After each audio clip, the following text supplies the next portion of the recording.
name is Rebecca and welcome to my channel. I am back in Missouri and I am back to work, and it was a great little vacation. It was a great little side trip.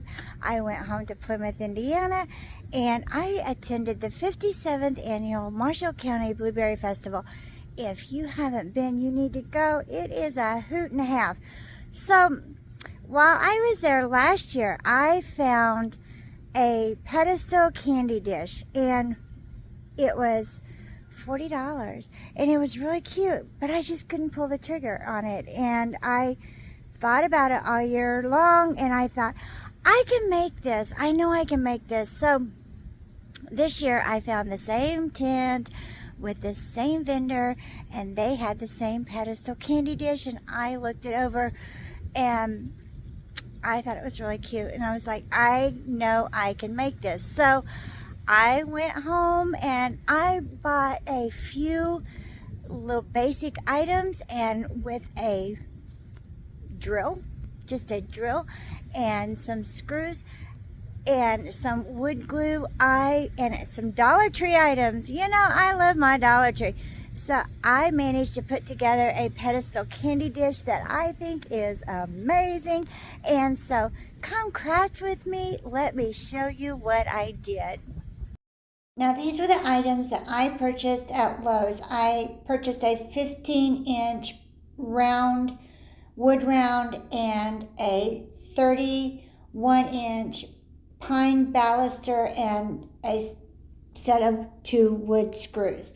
I know that you can purchase wood rounds probably at Walmart, Hobby Lobby, and other places that are not as expensive as Lowe's, but I paid $7.97 for it at Lowe's, and it actually is very strong and sturdy. So I didn't feel like I really got hurt on my wood round.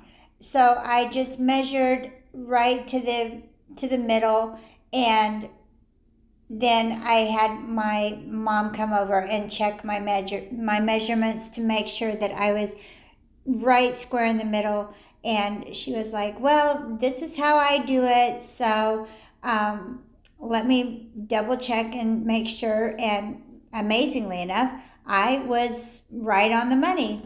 After I had my measurements, I drilled a pilot hole right in the middle. I fussed around with this drill.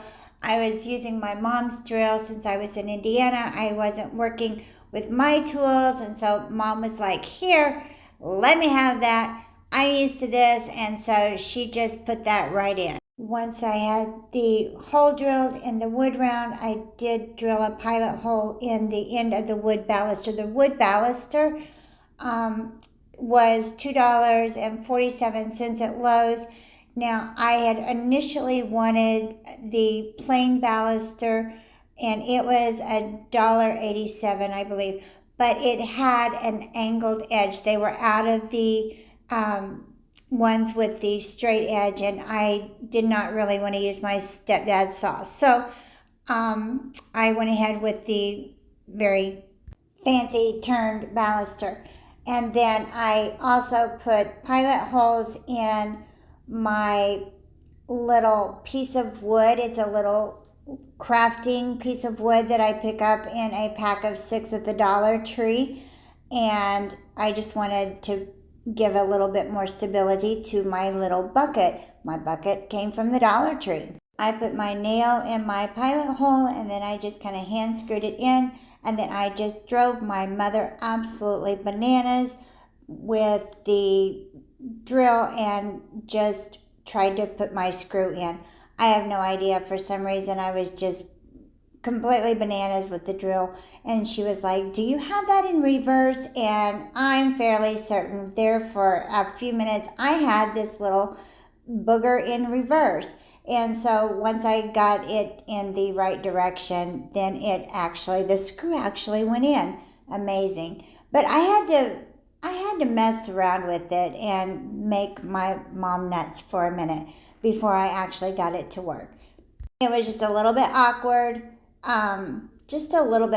holding the wood round up, and then I had put some wood glue on the end of the baluster and so that when I put the screw in, everything would have just a little bit extra stability. There's some wood glue on, I will put some wood glue on this little piece of crafting wood. After I get it all nice and secure, I will put some wood glue down on that as well, just to make sure everything is nice and tight and really nice and secure. So after I got all that done, I just picked up some black spray paint at Lowe's, and then I just took this outside and I gave it a really good coat of spray paint. I did not use an expensive spray paint. I know Walmart sells it as well, just a cheaper spray paint. You can use a more expensive paint if you like, but I'm not going to have this out in the elements. I'm not going to, be knocking around. So I didn't want to put a lot of money into my spray paint. I think this spray paint was $2.28 at Lowe's. It has gone up a little bit. So Walmart, I do believe, still has theirs for around $1.48 or something a can. Now, I will tell you, full disclosure, my receipt for Lowe's and everything that I spent was $16.87. That is what I had into this project at this point. So I just put the little screw in the bottom of my little Dollar Tree bucket and put it in my little crafting wood. And then that's when I put the wood glue on the bottom of this after I got everything started a little bit. And then I just made sure everything was nice and tight, and I put this all together. This looks absolutely adorable as is, but I wanted to embellish it, which is why I raised the cost to $25. And so Dollar Tree sells these little witches brooms in their Halloween section, and they are so cute. And so I just put some hot glue on the end of these brooms, and then I attached them to the bottom of the wood crafting piece.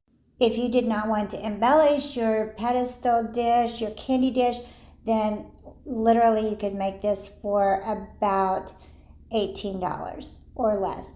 So I just fluffed out my little brooms, and I picked up some ribbon at the Dollar Tree.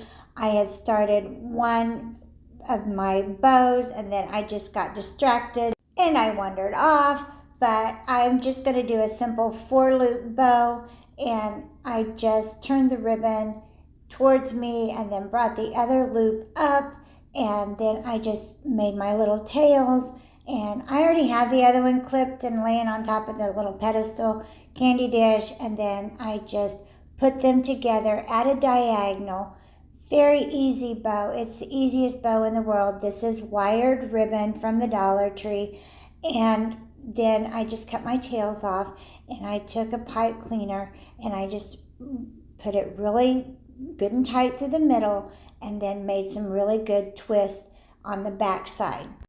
Once I had my bow put together, then all I needed to do was fluff out my bow loops and then separate everything and pull my tails out and make everything really good and fluffy. And I made 2 of these bows, and then I made sure I dovetailed all my ends, and so it would be nice and finished and have a really cute look to it. And so easy. These bows are just so easy, and anybody can make these bows. And then I just made two bows, and then I did just make a single loop out of my leftover ribbon, and then I just put those on either side. And because I don't like to waste the ribbon, so I just decided, I'm not going to waste a bunch of ribbon. So I just made one big fluffy bow with a nice tail, and I just tucked those on either side. And I took the pipe cleaner and I just wired it on each bow on each side, and then I just took the big loop bow and put that on the middle. And then you can leave the lid on, and then when it comes time to pass out candy, then just take the lid off, fill it with the candy of your choice, and it is just absolutely adorable. I love a good theme, and the bow says which way to the candy. I've got the little witch's brooms. I've got the ribbon with the witch's hat on it and the harlequin print. And I think it's absolutely adorable. I cannot wait to use this on Halloween night. And it is less than $25 to make Dollar Tree products, a little bit of Lowe's, wood glue, and a drill. And this is, I think, cuter than what I've seen at the craft show. Anybody can do this. You can do this even if you're living in an apartment. I mean, come on. It's adorable. I'm absolutely in love. So my mom was like around in the background and messing around, and she makes her crafts to sale. So I just thought I would give you a sneak peek of what she was working on. She was making some pumpkins out of some scrap wood that she had put together, and she made these awesomely fabulous wood pumpkins, and she had decorated them with some raffia, and then she put a hasp on one, and they have old glass doorknobs for pumpkin stems. I mean, the creativity that she exudes is just amazing. And so I just thought I would give you a sneak peek of her creativity and what she was doing in the background. So I absolutely love finding new and fabulous things and new inspiration. That is the great part of going to these little festivals and craft shows, is finding something new and fabulous to bring home. And I'm telling you what, I'm just going to tell you a little secret. I did not purchase it last year because when I picked it up, it actually fell loose from the base. It wasn't put together correctly, and I went to pay for it and it fell apart. So mine, actually, with my Dollar Tree products, I built it and I loaded it in the car. It rode in the back seat with all of my purchases that I had bought in Indiana, and I had my car packed in tight, y'all. It was a hot mess, but it made it all the way back from Indiana, and it rode just fine, and it is standing tall and proud in my living room, and it's ready for some trick-or-treaters. So anyway, I know mine's put together, and it is a good Dollar Tree. It's a good Dollar Tree little project. So anyway, don't forget to subscribe. Hit that bell so that you know when I've uploaded my next video. Give me a thumbs up. And thank you so much for watching Crafts, Less, and Chaos.